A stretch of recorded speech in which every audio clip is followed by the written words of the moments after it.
এখানে রেডি, এখন ডিম ঝোল হবে। এখানে শাক ভাজা হয়ে গেছে, এই যে মিশালি শাকটা।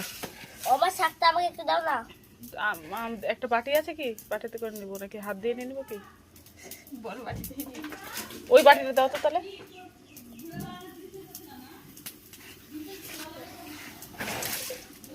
ধুতে লাগবে। ধুতে লাগবে না। আমি খাই না, দেওয়ার পরে মা খাবে না, দেওয়ার পর বাবা।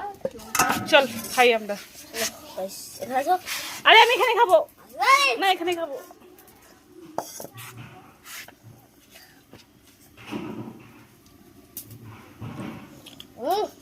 তাহলে তোমরা কি খাবার?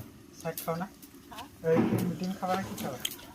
এই যে ডাটা হচ্ছে শাক ভাজা, ডিমের ঝোল খাবো। ভালোই লাগছে। 5 ডিমের মিনিট ঝোল শাক। খাবা? আবার ডিম খাবে না? ডিমের ঝোল খাবে, ডিম খাবে।